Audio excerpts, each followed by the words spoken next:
이제 이번 주간이 지나면 다음 주 목요일이면은 땡스기빙 데이를 맞이합니다. 추수감사절을 맞이하게 됩니다. 추수감사절만 지나면 쇼핑몰을 비롯해서 온 세계가 성탄절 준비에 바쁩니다. 물론 쇼핑몰이야 장사를 하기 위해서 화려하게 데코레이션 하겠지만 몰뿐만 아니라 집들도 그렇고 길거리도 그렇고 산타클로스가 등장할 것이고 루돌프 사슴코가 있을 것이고 크리스마스 트리들이 보게 되고 많은 등들을 보게 됩니다. 그리고 각종 파티로 여러분이 초청받게 되고 또 파티를 열기도 합니다. 선물을 사려고 붐비기 시작할 것이고 사람들이 무척 그 일로 바빠질 것입니다.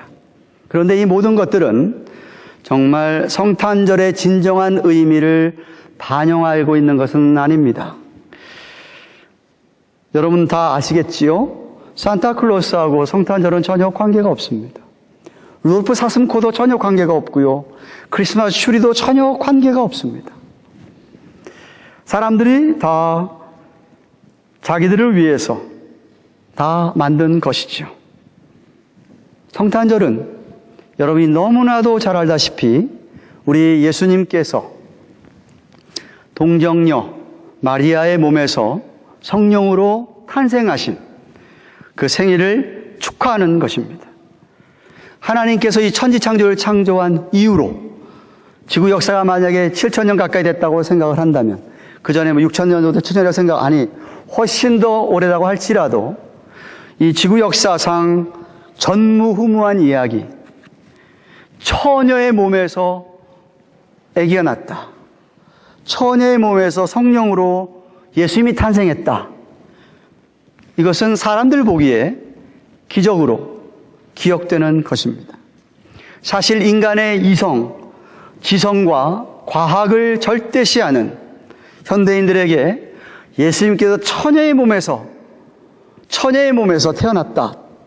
이런 것은 하나의 판타시로, 공상으로나 혹은 미스, 신화로나 아니면 사람들이 지어낸 이야기 정도로 치부하고 그런 걸 믿는 우리들을 어리석다라고 비웃는 세상입니다.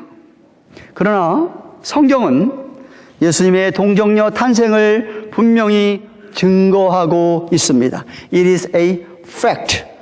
It's not a fantasy. It's not a man-made story. It's not a myth. It's a fact. 정말 있었던 이벤트, 하나의 사건, 사실을 성경이 기록하고 있습니다. 지난주에 1장 5절부터 25절까지 말씀을 살펴보면서 나이가 많아서 임신이 불가능한 엘리사벳에게 아기가 아들 세례 요한이 날 거라고 계시해 주신 가브리엘 천사, 그 천사의 예언대로 정말 엘리사벳은 임신을 해서 6개월가량 된 때였습니다. 27절, 26절 말씀에 그때에 이 똑같은 천사 가브리엘이 하나님의 부르심을 받고 갈릴리 동네의 나사렛이라는 곳으로 보내어집니다. 그래서 그곳에서 처녀 마리아에게 예수 그리스도가 임신하게 될 것, 그리고 그의 탄생을 예고하는 것이 오늘 본문의 내용입니다. 우선 27절을 보시면 누가는 요셉과 마리아 한 사람을 등장시키면서 둘이 정혼을 했다라고 합니다. 27절 말씀 보십시오. 다윗의 자손 요셉이라 하는 사람과 정혼한 처녀에게 이르니 그 처녀의 이름은 마리아라라고 합니다. 이는 구약 성경에서 메시아 탄생에 대한 예언의 성취입니다. 하나님께서는 사무엘하 7장에 보시면 다윗과 언약을 맺으셔서 다윗의 후손 가운데서 메시아가 날 것이라고 하는 예언을 하셨습니다. 바로 그 예언대로 오늘 본문에 나오는 요셉이라는 사람이 유다 지파의 다윗의 후손이라고 명한 것은 성경 말씀의 예언대로 예수님이 탄생한다는 사실입니다. 이 요셉이 마리아와 정혼했다고 합니다. 우리가 생각할 때 약혼이라고 생각하시면 됩니다. 당시에 유대 사회의 관습은 부모님들이 남자와 자기 아들과 자기 딸들이든지 누구든지 짝질 사람을 서로에게서 짝을 줘주고 나서 정혼, 약혼식을 하게 됩니다. 정혼을 맺게 되면 한 1년 정도 약혼 기간을 거쳐서 결혼식, 혼인 잔치를 하게 됩니다. 유대인들의 혼인 잔치, 결혼식은 우리처럼 오늘날 몇 시간에 끝나는 게 아니고 일주일 동안 계속되는 잔치를 벌였습니다. 그런데 정혼이라고 하는 우리 약혼이라는 개념이 우리가 생각하는 개념과 훨씬 더 강한 관계를 얘기하는 것이었습니다. 만약에 이 관계가 깨어지는 것은 곧 이혼하는 거랑 차이가 없었습니다. 그래서 마태복음 1장 19절에 보면 요셉이 마리아가 임신했다는 소식을 듣고 마리아를 가만히 끊으려고 했다는 말이 이게 이혼을 하려고 했다 그 소리고, 또 유대 율법에 처녀가 임신하면 돌에 맞아 쳐 죽임을 당하게 되어 있었습니다.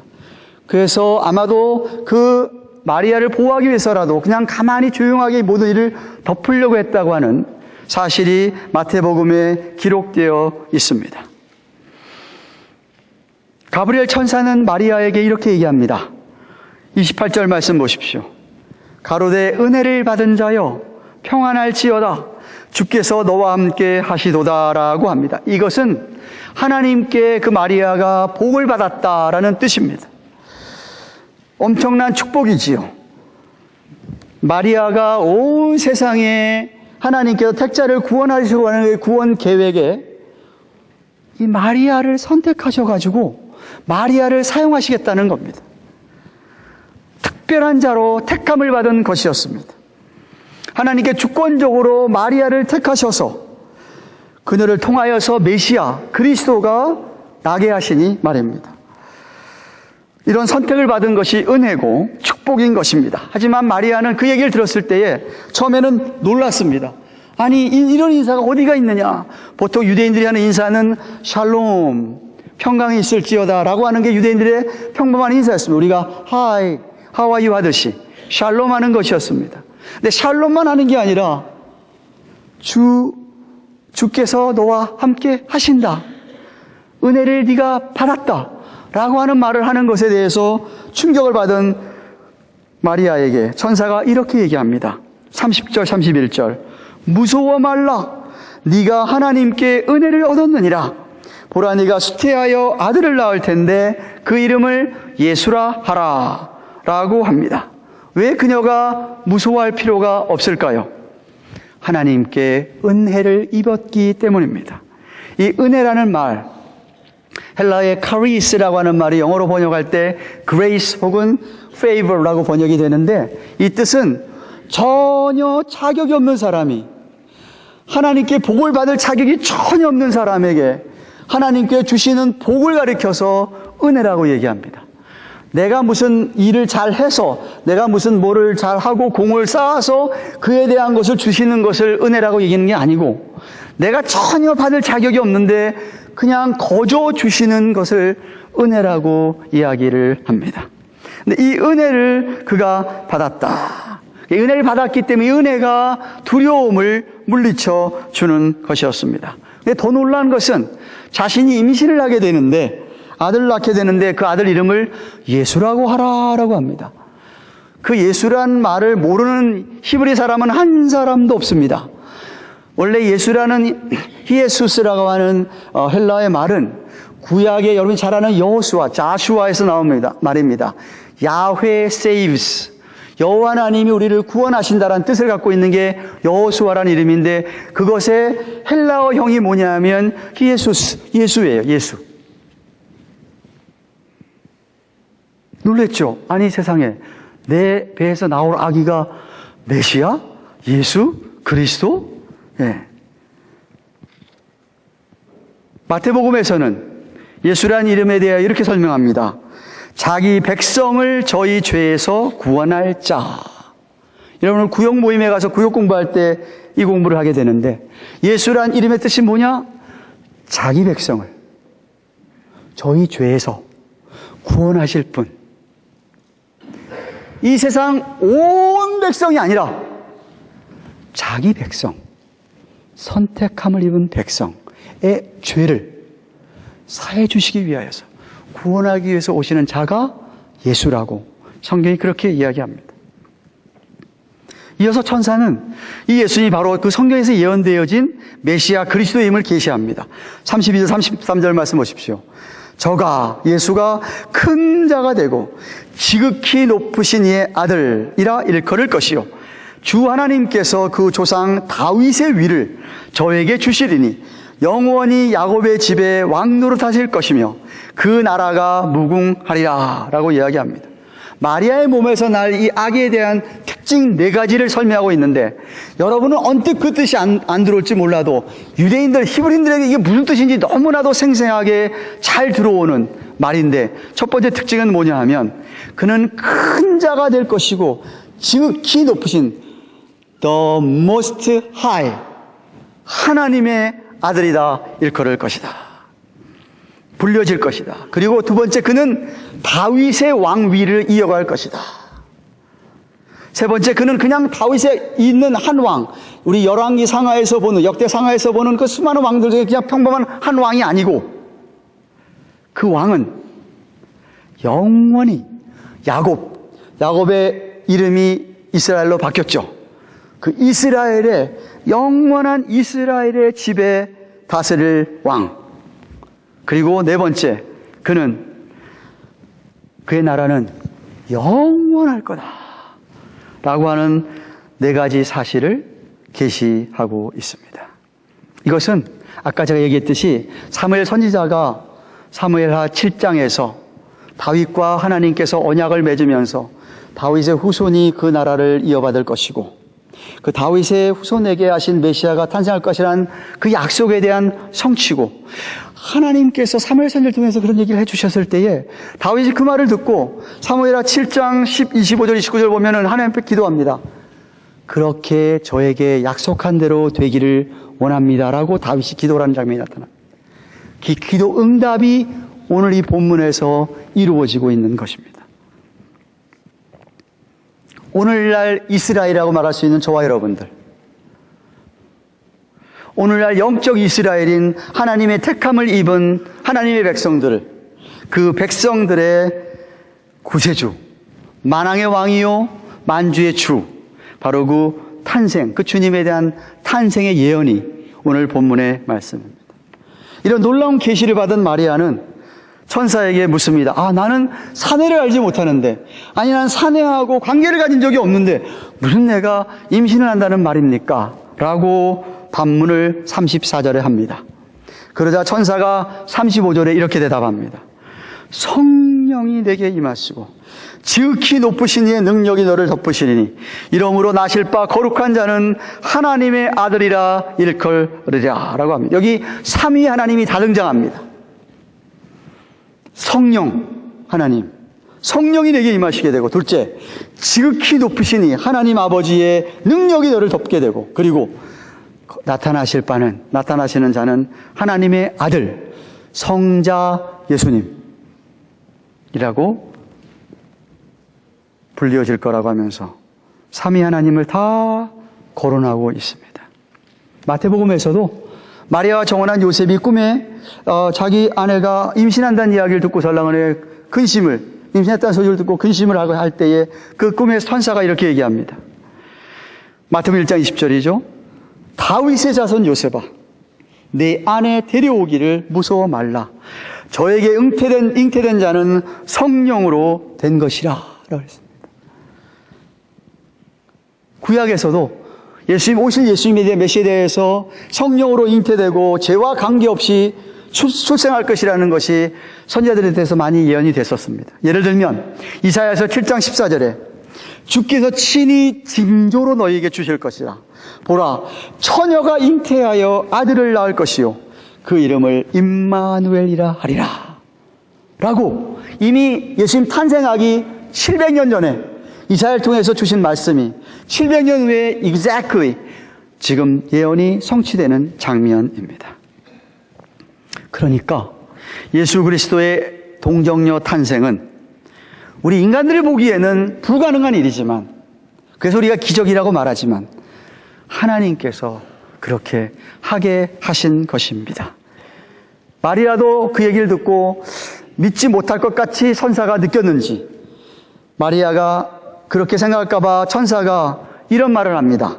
36절에 야 마리아야, 네 친척 엘리사벳도 이미 나이가 많아 늙어가지고 이미 멘스가 끊어진 지 오래되어서 여자가 임신을 못하게 되어 있는데, 그럼에도 불구하고 가브리엘 천사가 계시하고 알려준 대로 임신해가지고 6개월이 되지 않았느냐, 그거 보아라 라고 이야기를 하시면서 하시는 말씀이 37절입니다. 37절 보십시오. 같이 한번 읽을까요? 시작. 대저 하나님의 모든 말씀은 능치 못하심이 없느니라. 믿으시기를 바랍니다. 대저 하나님의 모든 말씀은 능치 못하심이 없느니라. For nothing is impossible with God. 이런 소리. 하나님께는 불가능한 일이 없다. 마치 아브라함의 아내 사레, 90세 라인, 90세 할머니에게 아브라함에게 천사가 찾아와서 네 아내 사레가 임신할 거라고 얘기를 했더니 사라가 피식 속으로 웃습니다. 내가 무슨 임신이냐. 이렇게 나이가 많은데. 그것을 알아챈 천사가 사라에게 얘기하기를 여호와께 능치 못한 일이 있더냐? 여호와께 능치 못한 일이 있겠느냐? 없다 이 말이죠. 우리 하나님에게서는 우리가 불가능하게 보이는 일일지라도 다 가능할 줄로 믿습니다. 예. 이렇게 예수님의 동정녀 탄생은 하나님 말씀 자체가 증거하고 있습니다. 예언되어진 말씀의 성취라고 제가 말씀을 드렸습니다. 만약 이런 하나님 말씀을 믿지 못한다고 한다면 여러분은 성경의 권위를 부인하는 것입니다. 제가 누가복음 강의 시작하면서 1절부터 4절까지를 강의하면서 누가가 그냥 지어낸 이야기가 누가복음이 아니다. 이미 이루어진 사실과 이미 내려오던 각종 자료들, 그걸 자기가 자세히 수집해가지고 이게 정말 하나님의 말씀이라고 확신이 되는 것을 성령의 감동으로 쓰여진 게 이 성경 말씀인데, 예수님의 동정녀 탄생을 믿지 못한다고 한다면 죄송하지만 예수 믿는 사람 아니죠. 그럴 수가 없습니다. 생리학적으로 불가능한 일이라고 그래서, 과학적으로 불가능하다고 그래서, 내 머리로 이해가 안 된다고 그래서 믿지 않는다고 한다면 하나님을 안 믿는 거죠. 하나님 믿는다고 말을 하더라도 하나님의 능력은 부인하는 거죠. 그죠? 신학자에 가는데 그런 분들이 있습니다. 성경 말씀에서 자기가 이성으로 이해되는 것만 인정하고 이해가 안 되는 건 하나님 말씀이 아니라고 얘기하는 자유주의 신학자들이 얼마나 많은데요. 엄청 많습니다. 무슨 예수님이 물 위를 걸어 환상에 본 거야, 이런 식입니다. 뭘 사흘 만에 부활해. 시신이 어디 훔쳐졌던가 어떻게 됐겠지. 자기들이 이해가 안 되면 성경조차도 믿지를 않습니다. 예수 안 믿는 신학자입니다. 죄송하지만 성령을 안 받은 분입니다. 예수를 믿는 사람들은 성경의 권위를 인정하고 성경 하나님의 말씀으로 믿어줘야 되고, 한 말씀은 그대로 정말 되는 줄로 믿어야 되는 거죠. 그게 예수 믿는 사람이죠. 예.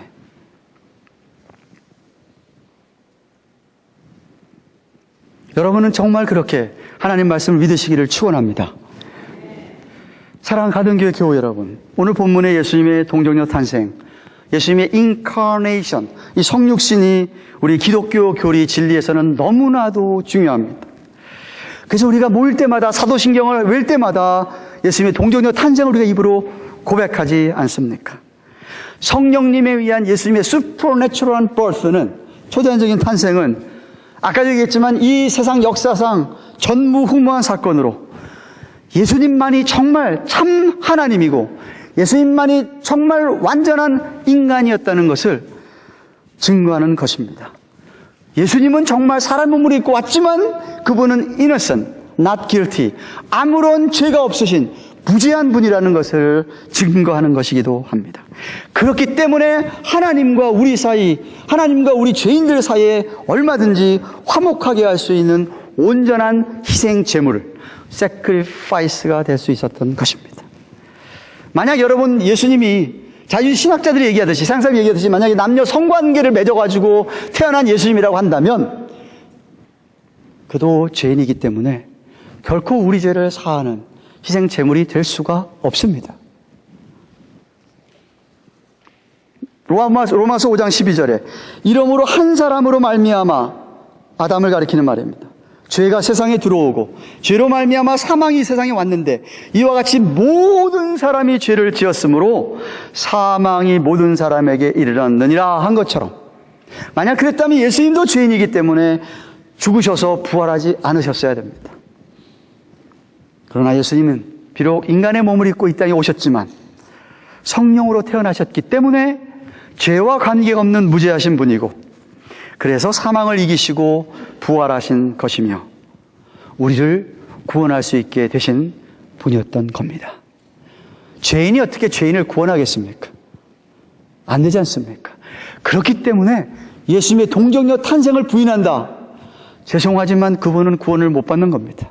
있을 수가 없는 일입니다.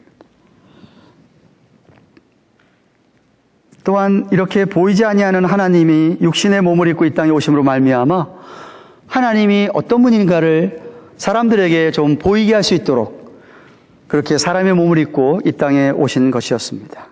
3년 동안 예수님은 공생의 사역을 하시면서 사람들을 만나고 가르치고 고치고 복음을 전하면서 그가 메시아 그리스도임을 나타내 보여주시고 자기는 하나님과 동등하다라는 말씀을 몇 번에 걸쳐서 말씀을 해 주셨습니다. 그래서 빌립이 한 번은 예수님께 하나님 좀 보여달라고 그랬습니다. 눈에 안 보이니까 하나님이 좀 하나님 보여달라고 했을 때 예수님께서 빌립에게 이렇게 이야기합니다. 요한복음 14장 9절 10절에 빌립아, 네가 이렇게 오랫동안 너희와 함께 있었지만 3년 가까이 있었지만 네가 나를 알지 못하느냐? 나를 본 자는 아버지를 보았거늘 어찌하여 아버지를 보이라 하느냐? 나는 아버지 안에 있고 아버지는 내 안에 계신 것을 내가 믿지 아니하느냐? 내가 너희에게 이르는 말이 스스로 하는 것이 아니라 아버지께서 내 안에 계셔 그의 일을 하시는 것이라 라고 하셨던 것입니다. 하나님이 3년 동안이라도, 그러니까 참으로 3년 동안 제 아들은 너무 복이었죠. 하나님을 그렇게 가까이 할 수 있었으니까요. 그죠? 예. 또한 예수님께서 친히 육신의 몸을 입고 이 땅에 오심은 친히 죄는 없으시지만 유혹을 많이 받으셨습니다. 사단에게도 유혹을 많이 받으셨고요. 그리고 고통을 많이 겪으셨습니다. 십자가에 지시는 고통도 극치의 고통이셨듯이 말입니다. 이렇게 인간의 몸을 입고 오셔서 유혹도 당하시고 고통받으신 까닭은 우리가 그렇게 연약하다는 것을 당신께서 아이덴티파이 하기 위해서 자기도 함께 그런 것을 느껴봄으로 말미암아 친히 우리들을 더욱 이해하고 불쌍히 여길 수 있도록 충분히 긍휼히 여기셔서 우리를 하나님 보좌 앞으로 인도할 수 있도록 하기 위해서 예수님이 그렇게 사람의 몸을 입고 이 땅에 오셨던 것입니다. 이러한 예수님의 동정녀 탄생과 예수님에 대한 이러한 놀라운 진리들을 여러분이 확실하게 믿으시기를 축원합니다. 사랑하는 여러분, 말씀을 맺습니다. 가브리엘 천사의 이러한 계시를 받은 마리아의 반응을 보십시오. 38절. 마리아가 가로되 주의 계집종이오니 말씀대로 내게 이루어지이다 라고 그랬습니다. 여기 계집종이라는 단어는 사무엘의 어머니 한나가 옛날에 아기를 못 낳는 것 때문에 너무 고통스러워서 하나님의 전에 가서 간절히 서원하며 기도할 때에 자신을 가리켜서 그런 계집종이라는 것을 나타낸 구절에 그 단어가 나옵니다. 사무엘상 1장 10절 11절입니다. 한나가 마음이 괴로워서 여호와께 기도하고 통곡하며 서원하여 가로되 만군의 여호와여, 만일 주의 여종의 고통을 돌아보시고 나를 생각하시고 주의 여종을 잊지 아니하사 아들을 주시면 내가 평생의 그를 여호와께 드리고 그의 머리에 삭도를 그의 머리에 대지 않겠습니다. 그 마지막 이야기는 제가 지난주에 설교한 세례 요한에게 나실인으로서 포도주와 독주를 마시지 않겠다고 하는 것 똑같은 맥락입니다. 날 사무엘을 자기가 나실로 구별되게 키우겠습니다 라고 하는 서원의 기도에 자기를 가리켜서 주의 여종입니다 라고 한 것이었습니다. 이런 것처럼 마리아도 자신을 천한 한낱 종으로 이야기를 하면서 주 하나님께서 말씀하신 대로 예수 그리스도의 탄생의 기적을 그러면 내 몸 안에서 이루게 해달라고 지금 고백한 것이 38절입니다. 우리들과 마찬가지로 마리아도 주님의 종일 뿐입니다. 그녀도 죄인이었습니다. 그러나 그는 하나님의 말씀을 믿는 믿음이 있었습니다. 그래서 종이라고 했죠. 종. 하나님 당신이 주인이시고 나는 종입니다 라고 한 것입니다. 이 믿음을 하나님께서 사용하셔서 마리아의 몸을 통해서 예수님을 이 땅에 보내주신 것입니다. 그러니까 천주교에서 마리아를 성모 마리아하고 우상화하면서 마리아에게 막 기도하는 것은 엄청나게 큰 죄인 것입니다. 여러분 얼마나 정말 오늘 말씀하신 것처럼 하나님의 말씀을 그렇게 가까이 하고 하나님의 모든 말씀은 다 그렇게 이루어질 줄로 믿고 살아가십니까? 스티브 잡스라는 사람을 아시죠? 지금 돌아가셨습니다만 이 사람은 대학을 중퇴했습니다. 1976년에 친구 스티브 워즈니아키라는 사람과 두 사람이 함께 스티브 잡스 집의 그라지에서 컴퓨터를 만들기 시작하면서 조그마한 소형 애플 매킨토시 컴퓨터를 만들기 시작하면서 사업을 시작했습니다. 애플2라고 하는 컴퓨터가 대히트를 쳤습니다. 그래가지고 갑작스럽게 20세 후반의 나이에 불구하고 억만장자가 되었습니다. 그런데 아이러니컬하게도 자신이 그렇게 만들어 온 애플 회사에서 1985년에 쫓겨납니다. 회사에서 쫓겨나고 난 다음에 그는 다시금 픽사라는 회사를 차리게 되는데 이 회사는 애니메이션 스튜디오부터 시작을 합니다. 토이스토리라고 아십니까? 토이스토리? 모르시는구나. 애를 안 키워봐서 모르시는 모양이네. 토이스토리라는 그 무비를 애니메이션을 만들었던 게 첫 이 스튜디오에서 했던 겁니다. 또 대히트를 쳐서 승승장구합니다. 픽사라는 회사가. 그런 중에 애플 컴퓨터가 점점 회사가 컴퓨터가 하향세를 겪고 있을 때 1997년에 애플 컴퓨터 회사에서 다시 스티브 잡스에게 우리 회사로 좀 와서 도와달라고 합니다. 스티브 잡스가 애플사에 복귀할 때에 애플 회사는 연간 10억 달러에 이르는 적자를 짊어지고 있었습니다. 잘 나갈 때 한 주가에 60달러까지 하던 주가가 17불까지 떨어졌던 때에 스티브 잡스가 다시 그 회사를 테이크오버하게 됩니다. 돌아온 스티브 잡스가 한 일이 뭐냐면 그동안 애플 회사가 만들어낸 제품 가지수가 350개였는데 350개를 다 줄이고 10개만 만들어내자. 340개 제품에 대해서 다 노한 겁니다. 이게 이제 보통 지도자들이 하기 힘든 거죠. 과감하게 다 노했습니다. 그리고 우리 회사는 여기에만 집중하겠다. 요 10개만 집중하겠다. 근데 그 전략이 적중했습니다. 다시 애플은 상향하기 시작을 하고 오늘날 스티브 잡스는 죽었지만 오늘날의 애플사를 이루게 된 것입니다. 유명한 크리스천 화가였던 레오나르도 다빈치는 단순함이, 심플리스티가, 단순함이 궁극의 정교함이다. 단순함이 우리가 이루고자 하는 어떤 무엇이 있다고 한다면 그것을 이루는데 꼭 필요한 게 뭐냐? 제발 좀 단순하게 살려는 거예요. 복잡하게 살지 말라는 거예요.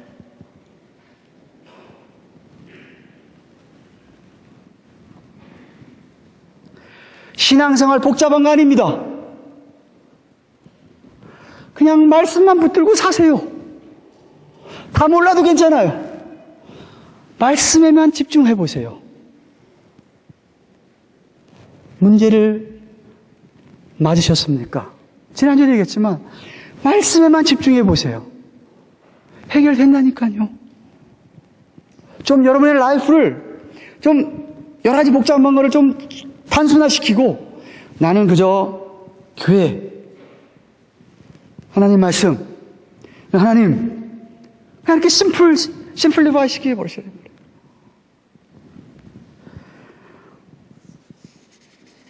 마리아는 가브리엘 천사가 계시했을 때 듣고 난 다음에 설명을 충분히 듣고 난 다음에는 이미 다 들어온 히브리 성경에 예언된 이야기니까 그렇다면 그렇게 하십시오 하고 예스 한 거예요.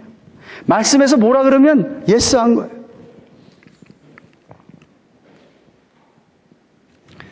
불가능을 가능케 하시는 전능하신 하나님을 정말 신뢰하고 그렇게 내가 신뢰하면서 불가능한 하나님 앞에 말씀이 뭐라고 얘기하면 그 말씀대로 내가 살겠다고 하면서 말씀대로 최선을 다해서 순종하고 나아갈 때 어떤 불이익을 당한다 할지라도 그것을 그냥 당연하게 이거 내가 순종해서 받은 결과인데 여기면서 나가는 게 정말 주님의 종의 태도인 줄로 믿습니다. 아니 주인이 종한테 무슨 권리가 있겠습니까? 생각해 보세요. 주인이 뭐라고 하면 종은 그냥 다 따라서 해야 되잖아요.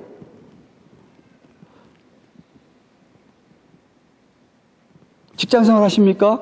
여러분의 주인이, 여러분의 상사, 여러분의 사장이 뭐 하라고 하면 하는 대로 해야지 안 하면 어떻게 돼요? 잘리잖아요. 안 잘려요? 미국에서는 자르지도 못합니다, 쉽게. 주인이 하라는 대로 해야 되잖아요. 그죠? 근데 주인이 이게 무슨 우리 직장의 주인처럼 불완전하고 잘못된 결정도 많이 있을 수 있고 그런 거라면은 주인 말씀 안 들을 수 있어요. 근데 저와 여러분의 주인은 퍼펙트한 분이에요. 우리의 주인 하나님은 완전하신 분이에요. 실수가 없는 분이라니까요. 들으셔도 괜찮아요. 돼요. 들으시는 대로 됩니다. 완전히 믿고 그 주인에게 따라가도 괜찮아요. 아니 그래야 사실 복을 받지. 그래야 복을 받죠. 예수 그리스도의 동정녀 탄생은 마리아와 같은 귀한 이런 믿음과 순종을 통해서 나타난 아름다운 결과인 것이에요. 우리 하나님께서는 오늘도 저와 여러분에게 순간순간마다 필요한 은혜를 부어주시는 줄로 믿습니다. 정말 하나님의 복을 받을 만한 자격이 전혀 없는 우리, 은혜를 받을 만한 자격이 전혀 없는 죄인인 우리를 구원해 주시고 자녀 삼으시고 시마다 때마다 우리에게 필요한 은혜를 베푸시고 정말 그 은혜를 깨닫는다면 우리는 그 은혜를 보답하고 살 수 있기를 주님의 이름으로 축원합니다. 나는 부족하지만 정말 부족한데도 불구하고 교회에 어떤 일을 좀 맡기면 그냥 하나님께서 감당할 은혜를 주시겠지 좀 믿고 순종하시는 여러분 되시기를 축원합니다. 하나님의 모든 말씀은 능치 못함이 없습니다. 하나님의 하신 말씀은 그대로 되게 되어 있습니다. 삼위일체 하나님께서는 오늘도 살아계셔서 여러분 다 보고 계시고 그리고 다 알고 계시고 정말 주님의 종답게 말씀대로 그대로 믿고 순종하는 자들을 오늘도 찾고 계십니다.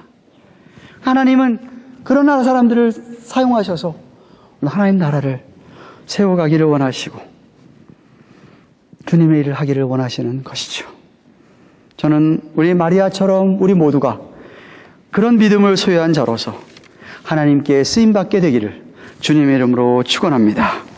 기도하십시다.